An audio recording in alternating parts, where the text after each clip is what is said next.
शहर में ट्रैफिक बढ़ता ही जा रहा है और लोगों में यातायात नियमों की जागरूकता की कमी से लगने वाला जाम बहुत समय बर्बाद कर देता है, इसलिए देर लग गई। दादाजी, जागरूकता क्या होती है? मतलब हमेशा सही के साथ चलना और सही करने की समझ होना ही जागरूकता है। दादाजी, सड़क सुरक्षा जागरूकता क्या होती है?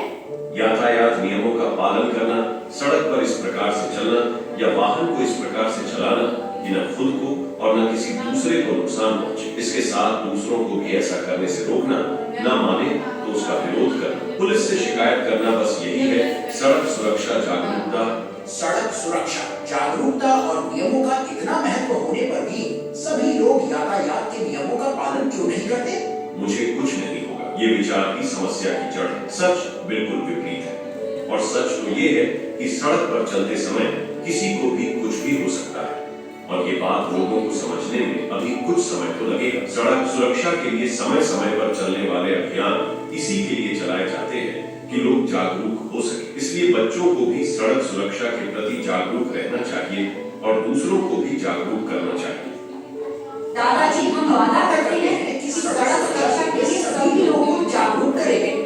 चलो अब सो जाओ, काफी देर हो गई है।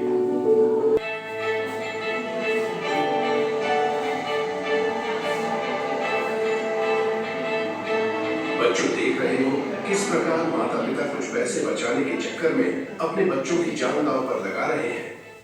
दादाजी, वो कैसे? स्कूली बच्चों को लाने या ले जाने वाले वाहनों के लिए सरकार ने कई मानक तय किए हैं, जैसे कि परमिट, रजिस्ट्रेशन, स्पीड लिमिट, ताकि बच्चे सुरक्षित स्कूल जा सके। दादाजी, यह परमिट क्या होता है? परमिट एक दस्तावेज होता है जो वाहनों को उनकी कार्य प्रणाली तथा उद्देश्य के लिए जारी होता है। दादाजी, आप बताइए ना, स्कूल वाहन हेतु क्या मानक होते हैं? हाँ बिल्कुल, ध्यान से सुनना। स्कूल वाहन पीले रंग का हो और उसके आगे और पीछे बड़े अक्षरों में स्कूल बस लिखा हो।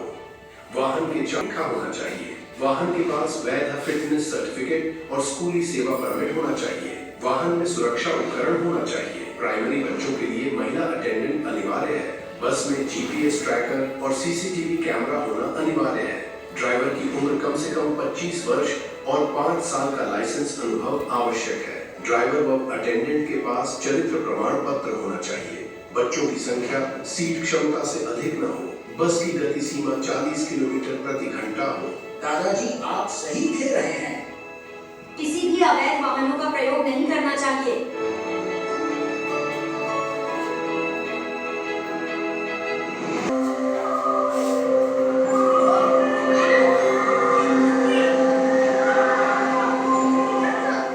बच्चों, कभी रोड पर या रोड के आसपास नहीं खेलना चाहिए। हाँ दादाजी, हम तो बगीचे में ही खेलते हैं। बच्चों, क्या तुम जानते हो कि सड़क पार करते समय हमें क्या सावधानी रखनी चाहिए? दादाजी, हमें पहले दाएं देखना चाहिए, फिर बाएं, फिर से दाएं। जब कोई गाड़ी न आए तभी हमें सड़क पार करनी चाहिए। बहुत अच्छा।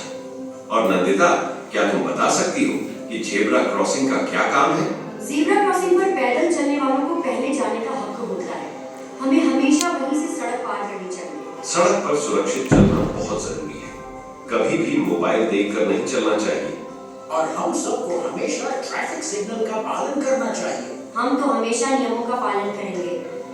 हाँ, और स्कूल में भी दोस्तों को रोड सेफ्टी के बारे में बताएंगे। अरे वाह, मेरे बच्चे तो बहुत समझदार हैं। सड़क पर सुरक्षित चलना बहुत जरूरी है। नियम जानना अच्छी बात है। दादाजी, पिताजी अभी तक आए क्यों नहीं? कृष्णा, तुम्हारे पिताजी जल्द ही आते होंगे। पर दादाजी, आज तो रोड पर ज्यादा ट्रैफिक भी नहीं है, तो क्या पिताजी गाड़ी तेज चलाकर जल्दी नहीं आ सकते? नंदिता, हमें कभी भी निर्धारित गति से तेज अपना वाहन नहीं चलाना चाहिए। दादाजी, पर हमें गति सीमा के बारे में कैसे पता चलेगा? हर रोड पर एक ऐसा साइन बोर्ड होता है जिस पर लिखा होता है कि किस वाहन को कितनी गति से चलाने की अनुमति है। पर दादाजी, अगर कभी कोई बहुत जल्दी में हो तब भी वह वाहन तेज नहीं चला सकता। कृष्णा, यह नियम इसलिए ही तो बनाया गया है। जिस रोड पर जितनी गति सीमा से चलना उचित है